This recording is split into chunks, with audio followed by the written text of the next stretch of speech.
1 minute ago, Buckingham Palace announced an emergency meeting about King Charles' health concerns, and the wording alone is sending shockwaves. Because the palace never uses emergency unless something has shifted behind closed doors. This isn't a routine update, it's a signal. A sudden gathering of senior figures, advisors, and trusted staff suggests the situation is no longer manageable through quiet scheduling. And if this meeting is happening now, it means someone believes time is running out. Before we go deeper into what this really means for the royal family, make sure to subscribe so you don't miss a single update. Because emergency meeting is not just a phrase, it's a choice.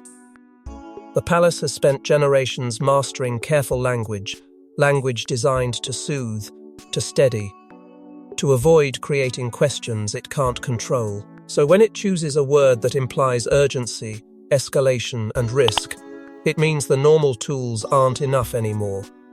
It means the problem is no longer being managed quietly through scheduling adjustments and softer public appearances. It means the people closest to the truth believe the situation has entered a new phase 1 that can't be delayed with polite restraint. Insiders say a tight inner circle has been summoned, and that detail alone changes the temperature. Emergency meetings don't include everyone. They include only the people whose presence is necessary for decisions that must be made quickly and carefully. The kind of people who know what can be said, what must be hidden, and what must be prepared for before the public senses instability. A tight circle suggests high sensitivity.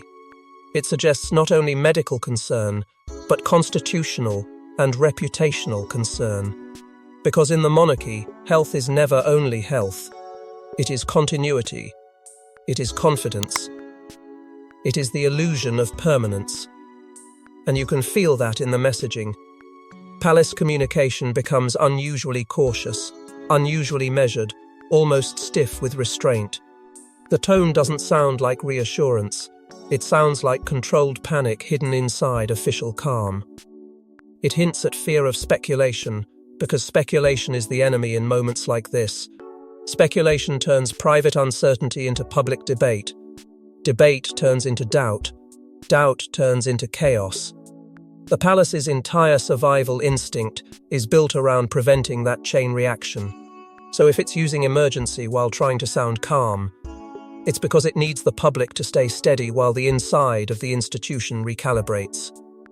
The emotional stakes are brutal: public stability versus private crisis. Because whatever is happening with Charles, he is still the symbol of continuity, and symbols are heavy. They are expected to be visible, dependable, unshakable. But a crisis doesn't care about expectation. A crisis forces reality into rooms where reality is usually kept out. And when you have a human being at the center of an institution built on image, the conflict becomes painful. How do you protect the man without weakening the crown? How do you protect the crown without dehumanizing the man? Foreshadowing is already there, insiders say, in a recent small change in schedule that was the first clue. Not a dramatic cancellation that would trigger instant alarm. Something smaller. A shift. A shortening. A subtle adjustment that looked harmless to outsiders, but looked significant to people trained to read palace patterns. Those small changes are often the first signal that the machine is adapting to something it cannot openly explain. The palace always tries to buy time through subtlety. But subtlety only works until the pattern becomes visible. And here's the most dangerous part, the cliffhanger that makes this feel like a ticking clock. Someone outside the inner circle learns first and leaks concern. That's what turns private urgency into public shock. Because once information escapes the tight circle, the palace loses its ability to control timing, and timing is everything. The palace can withstand almost any story if it can release it in a controlled way. But if rumors start racing ahead of official communication, the public fills the gaps with fear. And fear creates pressure that forces the palace into decisions faster than it wants. That leak, even if it's only a whisper, changes the whole landscape.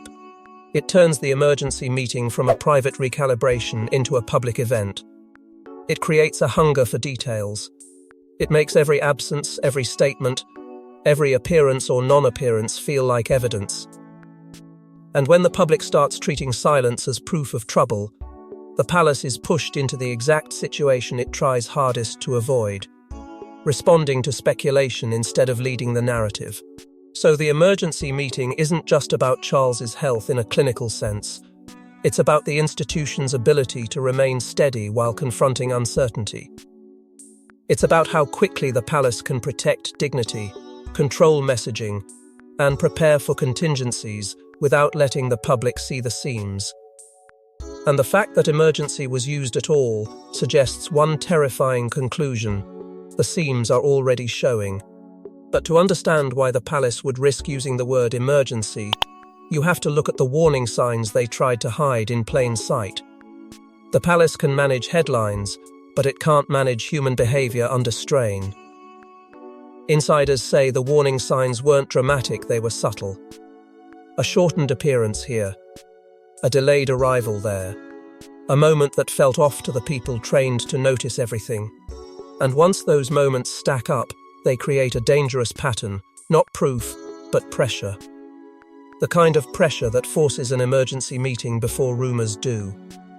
At first, the changes looked like the kind of routine adjustments the public barely registers. An appearance that ends sooner than expected. A diary item that quietly disappears without explanation. A slight delay that gets blamed on logistics. But insiders say those tiny shifts began to cluster, and clustering is what turns normal into unsettling. Because the palace can hide a single change. It struggles to hide a pattern, especially when the pattern touches the one thing the institution depends on most, the king looking steady. And the people trained to notice everything noticed. Not out of malice, out of habit. Palace staff read time like a language. They know what a normal day looks like. They know which changes are harmless and which changes are reactive. They know when a schedule is being tightened because of priorities, and when it's being tightened because of limits. Insiders whisper that behind the calm public face, the machine began moving differently, faster, tighter, more protective. Small schedule shifts started forming an unsettling pattern. It wasn't one cancellation. It was the way events were shortened. The way engagements were rearranged to reduce exposure. The way certain moments became more controlled, more predictable, more carefully timed. Outsiders might interpret that as good planning. Insiders read it as caution.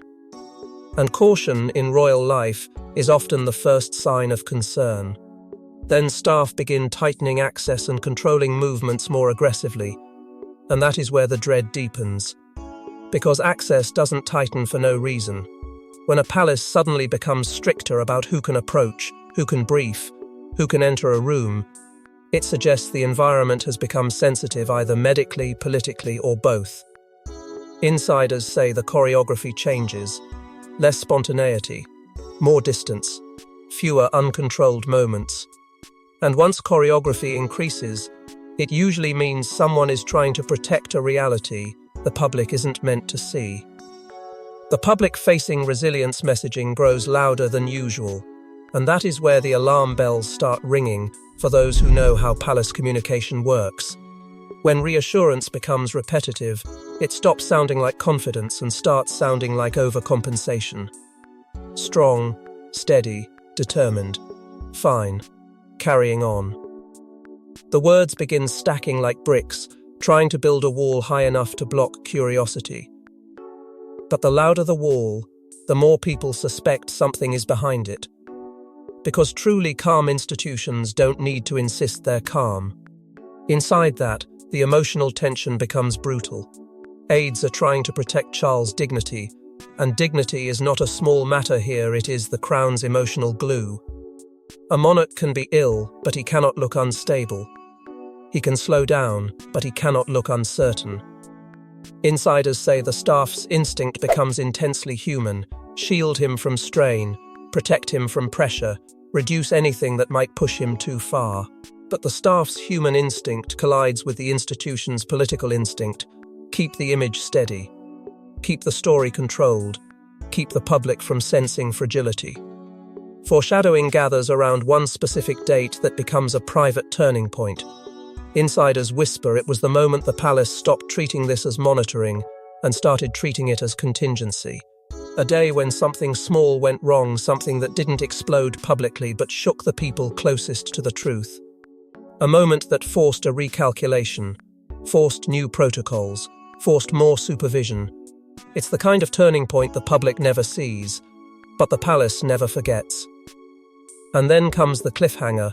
Someone reportedly records a moment the palace can't erase. Not necessarily a scandalous clip, but something that captures, strains something that, once it exists, becomes dangerous because it can be replayed, slowed down, analysed, interpreted.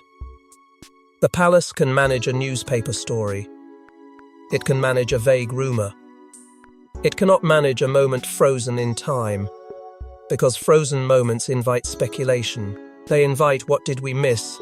They invite what aren't they telling us? And once that door opens, it doesn't close. That is why the emergency meeting happens before the rumours do. Not because the palace wants drama, but because it fears being cornered by it. When patterns become undeniable, you either act first or you spend the crisis reacting to everyone else's conclusions. Insiders say the palace chose to act first, even if it meant using language it hates, because the alternative was worse, a public narrative forming without them. And once the pattern was undeniable, the crisis stopped being medical, it became political. Most people think royal secrecy is about gossip. Insiders say this was about continuity, because when a monarch's health becomes uncertain, stability becomes fragile. Suddenly, information is restricted, briefings are tightened, and only a few trusted voices are allowed near the truth. Not because the palace wants to lie, but because it fears what the truth might trigger.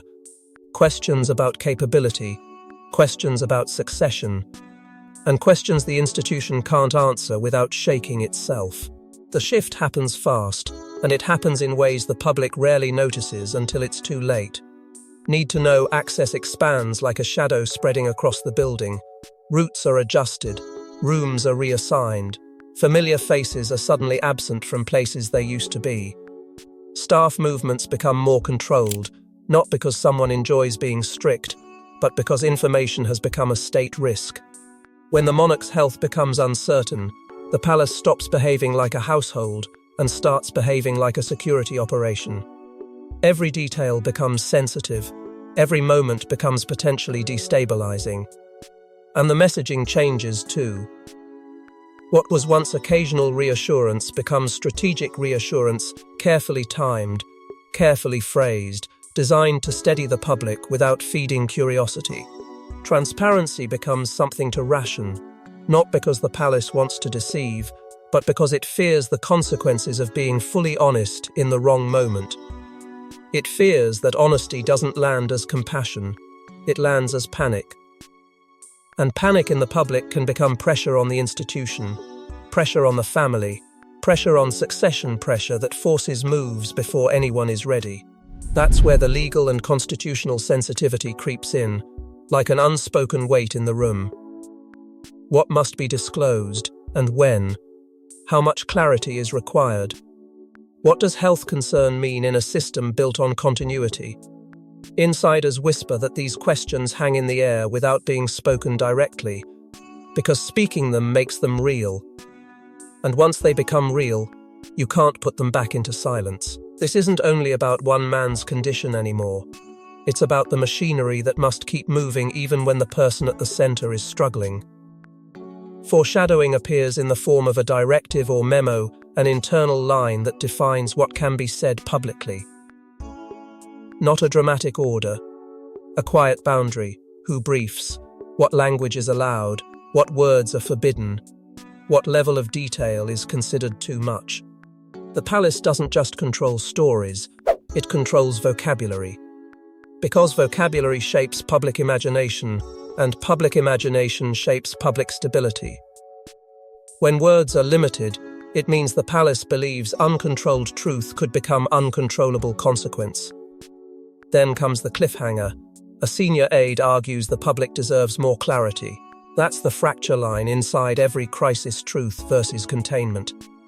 Some people believe honesty earns trust. Others believe honesty triggers chaos. Both sides think they're protecting the crown, but their strategies conflict. And in that conflict, you can feel the emotional stakes: compassion for Charles as a human being versus fear of public destabilization if the truth is exposed too bluntly. The palace is trying to protect a man from pressure while protecting an institution from uncertainty, and those goals don't always align. But the emergency meeting isn't just about what Charles can endure, it's about what the crown can survive. Inside the royal family, health isn't only personal, it's power. Insiders whisper the emergency meeting exposed a divide that's been building quietly.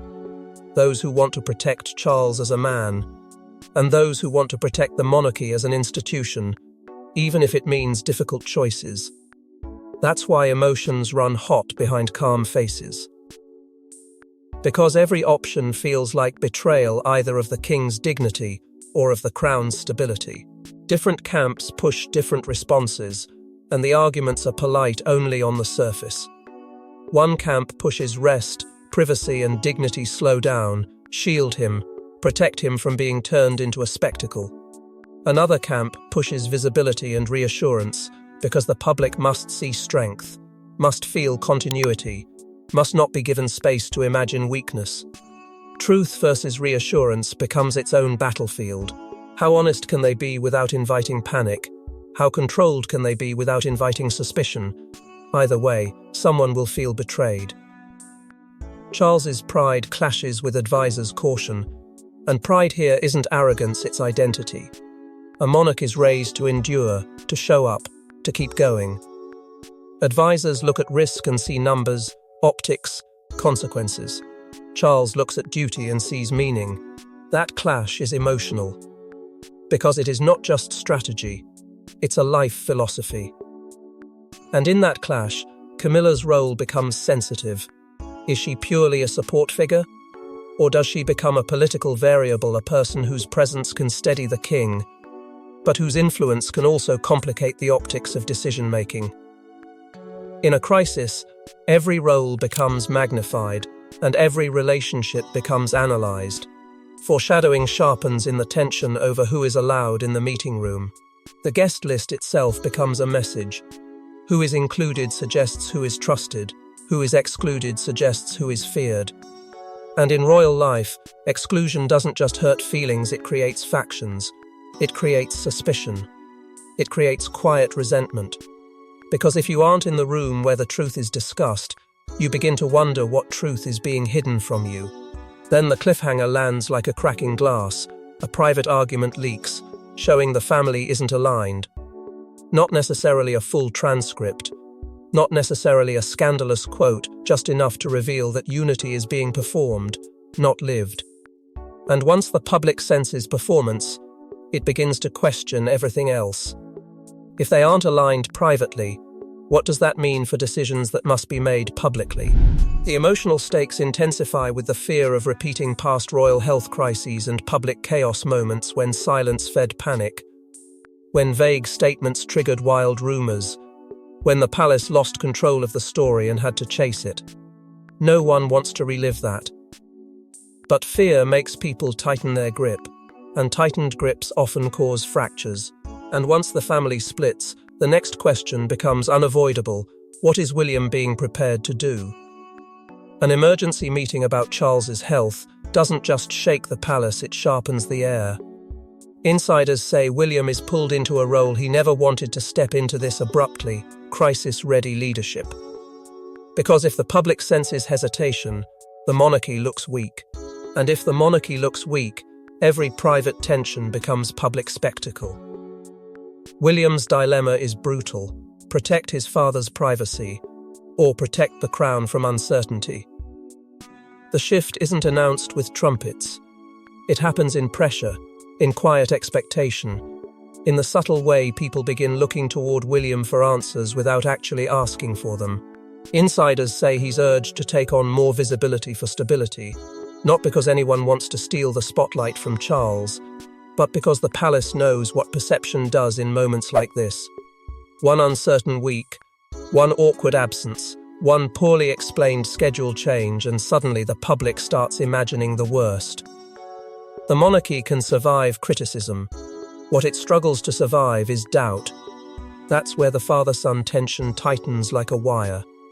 Charles resists being managed because pride and duty are stitched into his identity. He doesn't want to be treated like a fragile symbol being repositioned for comfort. William fears delay because he understands the cost of waiting too long. Waiting invites leaks. Waiting invites rumor. Waiting invites the institution to lose control of its own narrative, and in that tense space, William is forced to balance respect with responsibility. He must honor his father's dignity while quietly preparing for a reality no one wants to name. Catherine's influence is hinted in the background like a steady hand on a shaking table. Insiders whisper she frames it the only way that cuts through palace fog: safeguard the children and safeguard the institution, because a crisis doesn't just threaten the king, it threatens the stability around the next generation. She isn't pushing drama, she's pushing structure, caution and clarity, the kind that prevents chaos from reaching the family's most vulnerable core. Foreshadowing grows with talk of a temporary redistribution of duties. The phrase sounds harmless. It never is. It means someone is quietly being prepared to stand in for the king in ways the public will notice. It means diaries are being rewritten not for convenience, but for contingency. And that is where William's line becomes crucial. Insiders say he draws a boundary on what can be concealed, not out of rebellion, but out of fear that secrecy will explode. He understands that hiding everything doesn't protect the crown, it can damage it, because the moment the truth surfaces, it looks like betrayal. The emotional stakes for William are brutal.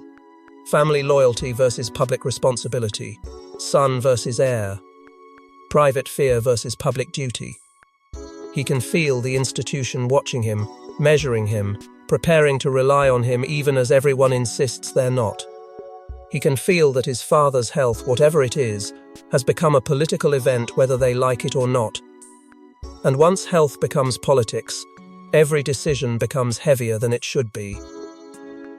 But the most dangerous part of the emergency meeting isn't what was said, it's what was quietly planned next. Insiders claim the emergency meeting wasn't only discussion, it was planning.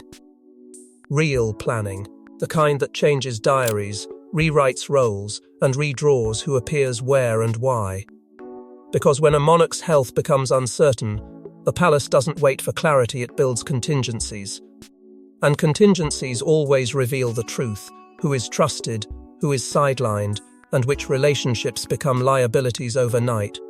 A shadow schedule is created: alternate appearances, backup plans, carefully placed engagements designed to keep the monarchy visible, even if Charles cannot be. Delegations become more formal, less ad hoc, which signals something chilling. They're not improvising for a bad week. They're preparing for a sustained period where flexibility must be controlled. The palace begins acting like uncertainty is not a possibility, but a scenario to manage. Foreshadowing sharpens around a specific future event that becomes a decision deadline. A moment that cannot be missed, cannot be replaced casually, cannot be allowed to look shaky.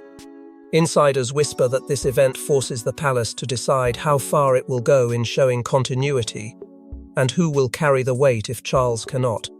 That's when the room grows colder, because once you assign that responsibility, you reveal the truth: you've prepared for absence. Then comes the cliffhanger: someone suggests a controversial name for expanded responsibility. Not necessarily because they're unqualified, but because their presence would signal a shift in internal power. The kind of suggestion that instantly creates factions. Some people see the name as stability, others see it as opportunism, and the family sees it as a warning. Staff fear the optics of replacement behavior, because the public can sense when a monarchy is rehearsing a future it claims isn't coming. And the stakes climb. Public confidence versus internal panic. If the palace moves too fast, it confirms fear. If it moves too slow, it invites speculation. Every plan must look natural while being strategic, calm while being urgent. That contradiction is exhausting, and it makes everyone sharper, more suspicious, more alert to betrayal. And as the plan takes shape, one fear dominates every room: leaks. The palace can handle criticism. What it struggles to handle is uncontrolled truth. Insiders say after the emergency meeting, containment becomes obsession. Fewer people informed, more phones watched, more narratives pre-written. Because if details leak, the public won't just ask, "Is Charles okay?" They'll ask what else has been hidden. And once that door opens, the institution loses the one thing it needs most in crisis: control. Almost immediately, internal memos tighten language and limit who can speak, and the tone isn't gentle. It's disciplined. It's precise. It's the kind of communication that signals fear without admitting it. No freelancing. No comforting phrases that accidentally imply severity. No off-record reassurance that can be quoted out of context. The palace doesn't want people to talk, because talk creates versions, and versions create contradictions, and contradictions create suspicion. In a crisis, suspicion spreads faster than truth. So friendly briefings begin carefully constructed reassurance without confirmation. The palace tries to calm the public while refusing to feed curiosity. That balance is almost impossible, and insiders say you can feel the strain in every word. Too vague and it sounds like a cover-up. Too detailed and it invites panic. So the institution chooses its oldest weapon: controlled calm. But controlled calm only works when the audience believes you. When trust is already fragile, calm starts to look like performance. Foreshadowing deepens when whispers spread that someone inside is suspected of feeding information outward. Not necessarily out of malice, sometimes out of fear, sometimes out of loyalty to someone else, sometimes out of the belief that transparency is morally necessary. But suspicion changes everything. Once staff begin suspecting staff, the palace becomes a pressure cooker. People watch each other. They measure silences. They become careful with their own words, because even the wrong facial expression can be interpreted as confirmation. Then comes the cliffhanger detail that turns the whole crisis into a thriller. A single document becomes the most dangerous object in the palace. A memo. A briefing note. A schedule plan, something that contains enough truth to ignite a firestorm if it surfaces. Insiders say that document becomes the axis of fear. Who has it? Who has seen it? Who might photograph it? Who might leak it to prove the palace is hiding more than it's saying? When one object holds the power to expose the institution's private reality, the institution will do anything to keep it contained. And the emotional stakes inside the building become unbearable. Fear, guilt, loyalty tests among staff. Fear of being blamed. Fear of being responsible for destabilizing the nation. Guilt for knowing something and staying silent. Loyalty tested not just to Charles, but to the idea of the crown itself. Because in moments like this, the palace doesn't just ask, "Can you keep a secret?" It asks, "Are you willing to protect the illusion of stability even if the truth is messy?" Meanwhile, public speculation rises, forcing quicker decisions. The more the public senses there's something being withheld, the more it demands certainty. And certainty is exactly what the palace cannot give, without exposing the reality it fears. So containment becomes frantic: more discipline, more controlled language, more behind-the-scenes pressure. But the irony is brutal. Every containment effort makes the story feel bigger. Because when the palace tightens the doors, people assume something terrifying is inside. And just when the palace thinks it has the story contained, a final move threatens to make this crisis irreversible. Here's the chilling truth insiders whisper. The emergency meeting wasn't called because the palace wanted to calm the public. It was called because the palace feared it couldn't. When an institution built on permanence suddenly gathers behind closed doors, it means they're preparing for outcomes they never wanted to discuss. And the most haunting part? Once those preparations start, the monarchy can't go back to normal. It can only move forward through uncertainty. Insiders frame the meeting as a turning point the moment crisis protocol activates in full. Not monitoring, not adjusting. Protocol. The kind of procedures built for moments the palace hopes never arrive. Because when you activate crisis protocol, you are admitting that the usual rhythm can't be trusted. You're admitting that continuity must be protected deliberately, not assumed. And that admission changes everything. Public trust becomes the battlefield immediately. Reassurance versus honesty. The palace wants to reassure because reassurance maintains stability. But honesty is what builds trust when the public feels manipulated. That is the impossible trap. Too much reassurance without substance looks like evasion. Too much honesty looks like alarm. Insiders say the emergency meeting isn't just about Charles's condition. It's about what the palace thinks the public can handle, and what it fears the public will do if it senses uncertainty. Charles's image is protected, but the cost is rising. Protecting the image means controlling access, controlling language, controlling appearances. It means keeping the king's dignity intact while quietly reshaping the institution around him.